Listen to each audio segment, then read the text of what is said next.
Okay, so padung matag duty perti yung inita karon. I think by far sa sige na ko yawit niya init yung panahon kada adlaw. I think mao ni ang pinaka makain ko nga worst sa kainit. Yung matabang ambot nagka init naman siya. Samtang kakadugay kakainit mao kasabot.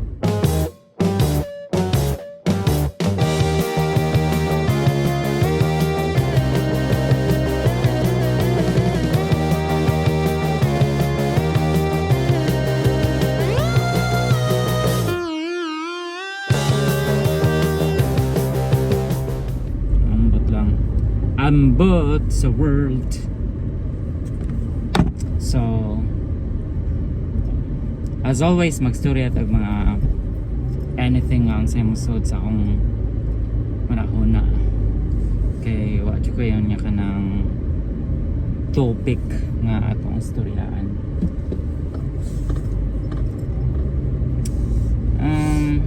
Sige magstorya tag kuan. Na ba ko'y kuan? Nagbasol ba ko nga ni abroad ko? Kung ano natang storyaan karon. And I think qualified ko mo share sa inyo sa akong thoughts because sa ako nang gikaingon diri si katuig na ko dinhi sa laing nasod. Daghan na sa kog naagian o kani akong ipang share sa inyo, it might or it might not mo-work sa inyo. And tokan mo ko eh. And I'm not representing on behalf sa ubang OFWs dinhi sa laing nasod. So kana akong i-share sa inyo is purely ako ang opinion, yeah. May na magklaro hay ta kay kasi ako inyong mahayon. Anywho, serious note. Kung mag-story tag experience wa jud ko'y gimahayan, like as in proud ko sa akong kagalingon nga nakaabot ko aning nga stage sa akong kinabuhi onya daghan kong nakatunan dinhi sa abroad nga tan-aw na ko di na ko makatunan sakto ba di na ko katunan sa Pinas tungod kay dinhi nakataon ko maginusara, like to survive sa akong kagalingon. Mas ni expand ako ang cultural understanding, sakto ba ng word, o mas pasensyado ko o nakataon ko saan pag manage sa ako ang finances or sa akong mga plans in life. So daghan kog nakatunan kana nga part wa ako'y pagmahayan sa 13 ka tuig na ako dinhi. Murag nahugman gud akong life is murag na nahimong routine or murag kog na stagnant kani. Siguro kana nga part is something nga akong makana kung medyo na ako'y pagmahay because you know why, let's be real ha, dinhi sa Middle East specifically wala mong kuan dinhi ka ng makana kag forever in a sense nga by the time maabot ka sa age nga 60 plus da ko sure wala mo hawa na jud ka dinhi. Ang pumabot manggaling na make sure dyan mo nga kuha nakakana ang stable na gani ka and naanad sa kailain plans and backups and all. Siguro kung akong gi-consider nga mo venture out sa laing country nga na ako'y stability sa katong panahon nga medyo I'm not saying nga tiguang na ka pero sa panahon niya naapa ko sa edad niya pwede pa ko mo himog trial and error. Why not? Wala ko gabasol actually, pero you know, di man siya na malikayan niya sa atong kuan ba nga what if, no, like may nga nga thoughts ba nga unta, like nga ba kay na ata sa main road focus ata kay lisod ba din magkakuan magkasipyat kay ang penalty town at Timana. So mao na nga ang part niya nakana ko nga I wish mas na strategic ako at nga time when it comes to making plans or making in-depth decisions sa akong gustong mahitabo sa akong kinabuhi. Kay ako ang usa jud sa reason nga ni abroad ko is not just about ganahan ko, well, of course kinsa man ganahan mag-earn og money, di ba? But it's all about personal journey. Kay I don't know, niabot ko sa point nga na ako sa Pinas yung murag nawa akong purpose. I think ako ni siyang gi-share sa previous videos na ako. Nga wow kay baon sa J gusto na ko mahitabo sa akong kinabuhi. Nga hibaw ko nga I can do way better pa kung gawas ko sa Pinas.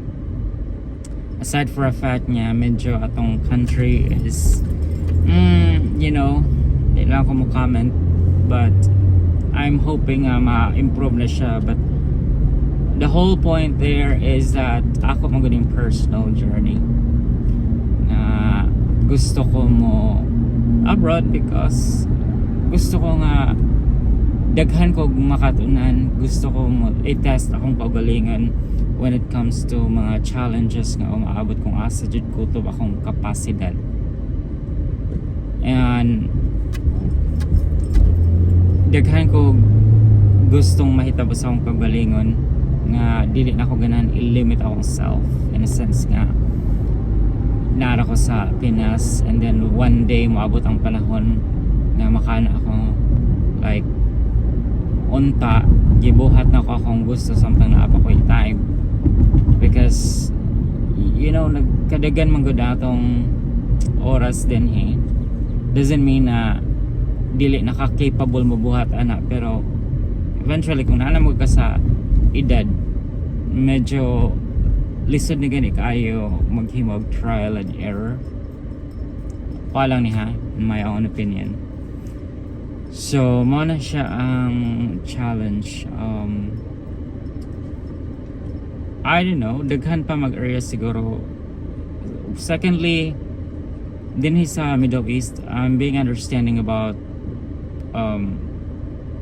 culture din and wala kayo na ang life din is just about like work, leisure, di kayo na siya ka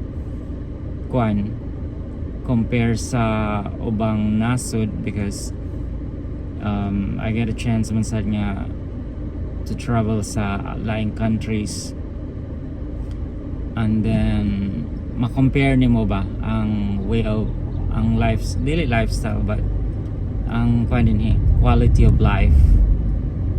And because usa sa factor nga ang weather din is medyo init kaayo, murag naagay siya, na-contribute yan siya daw ay impact sa ako ang health. Murag feeling na ko I don't know, di ko ka-explain because lisod siya explain kung unless ma-experience mo kung saan ako na-experience din about the weather, mga pagkaon, ang lifestyle, lisod. Okay, naikuan na niya sa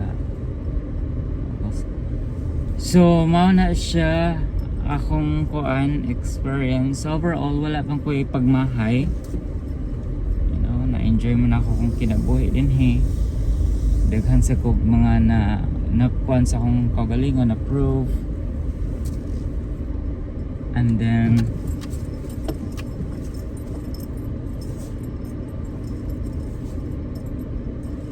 kay na dyan sakyan na niya pataka lang dyan siya kuan iba dyan siyang mapark ko pakauwa man itong kanay anyway no bashing please